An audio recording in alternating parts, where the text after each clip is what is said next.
এই উম্মতকে আল্লাহ পাক হায়াত খুব লম্বা দেন নাই, কিন্তু এই উম্মতকে আল্লাহ পাক আমলের ভিতরে বোনাসের পরিমাণ দিয়েছে লাখো পরিমাণ।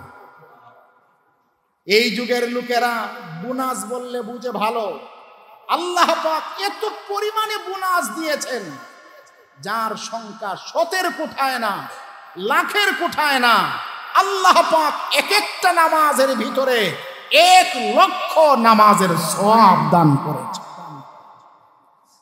2 নম্বর মসজিদের অবস্থান হলো মসজিদে নববী, যেখানে এক বর্ণনায় এসেছে মসজিদে নববীতে নামাজ পড়লে এক নামাজ 50,000 নামাজের সমান। আমি যেই মসজিদের কথা বলতেছিলাম মসজিদে কুবা, ইসলামের ইতিহাসে 3 নম্বর মসজিদ, মর্যাদাপূর্ণ মসজিদ।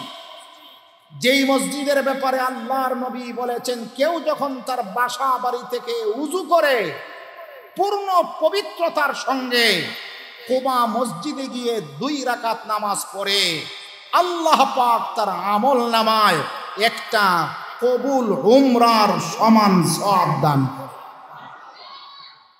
সেই মসজিদে গিয়েছি নামাজ পড়ার জন্য। আমার সফর সঙ্গী একজন হাজী সাহেব কুবা মসজিদের সুন্দর মিম্বর দেখে বলতেছে, হুজুর এই মিম্বরে কি দাঁড়িয়ে আল্লাহর নবী খুতবা দিয়েছিলেন? অথচ বর্তমান কুবা মসজিদের মিম্বর হলো মার্বেল পাথরের তৈরি। কি পাথরের তৈরি?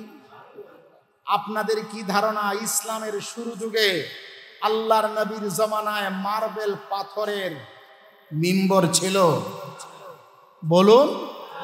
আজকে সেই মার্বেল পাথরের মিম্বরে দাঁড়িয়ে খতিবরা খুতবা দেয়, ইমাম সাহেবরা বয়ান করে, অথচ আল্লাহর নবী সাল্লাল্লাহু আলাইহি ওয়াসাল্লামের সময়কালে মার্বেল পাথর তো দূরের কথা, কাঠের মিম্বরেরও ব্যবস্থা ছিল না।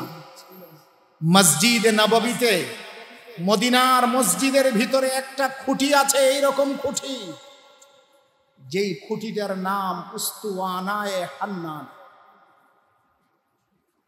Presents by Kuakata media centre. হক্কানি আলেমদের নিত্য নতুন ভিডিও পেতে আমাদের চ্যানেলটি সাবস্ক্রাইব করুন।